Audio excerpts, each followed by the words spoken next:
Hello, my name's Richie, and today we're going to be talking about the evolution of ARRI and their cameras. ARRI was founded over a century ago by two aspiring cinematographers, August Arnold and Robert Richer. They were involved in all facets of film production, including making cameras, lights, lenses, and rentals. However, today we're only going to be talking about cameras.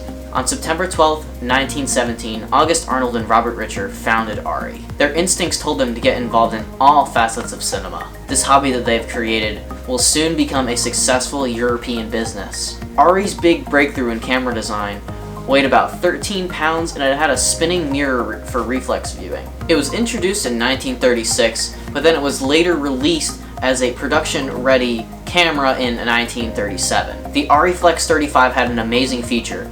What you saw in the mirror was identical to what you were filming, and you could see what was in and out of focus. The ARRI Reflex 16 ST was released in 1950.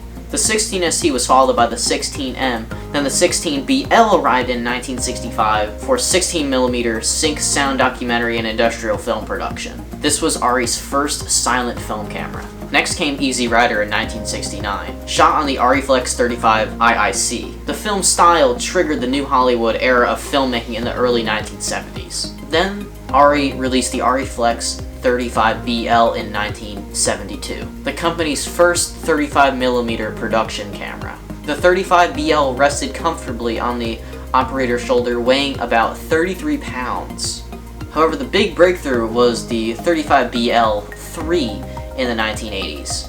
It had a new PL mount, quieter operation, and didn't require a lens blimp for shooting. Next, the ARRI Reflex 765 released in 1989. It was a silent sync sound camera from 2 to 100 FPS with an adjustable motorized mirror shutter and a separate motor for the camera movement. Crews found it big, bulky, and heavy.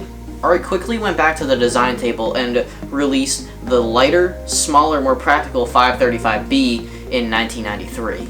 The ARRI Reflex 435 came out in 1994 as the 35mm MOS and high-speed camera to replace the 35-3, with up to 150 frames per second. ARRI acquired Movicam in the 1990s and announced the new ST and LT cameras in 2000. Combining technologies from both systems, the ST was ARRI's first 35mm silent film camera with displacement magazines. In 2003, the ARRI Reflex 235 was the last 35mm camera that ARRI would build. The 235 was designed as a 35mm MOS camera to use handheld, on stabilizers, on rigs, and underwater. The ARRI Reflex D20 was introduced in November 2005. It was ARRI's first digital cinema camera. At NAB 2006, ARRI showed the ARRI Reflex 431, the last generation Super 16mm camera. It was ARRI's last analog camera. It looked and felt like an ARRI film camera. Solid, rugged, ready to endure life on location. This was the birth of Alexa. Most important of all, the images had a film-like look. Alexa went on to become one of the most successful digital cinema cameras of all time, capturing 80% of major pictures by 2017. ARRI Rental launched the Alexa 65 in September 2014. For 100 years, ARRI has created the tools that filmmakers need to tell their stories, collecting an impressive 19 Science Tech Awards along the way. If there's one explanation for ARRI's longevity, they are amazing at communicating and listening to customers, friends, and colleagues. Thank you for watching.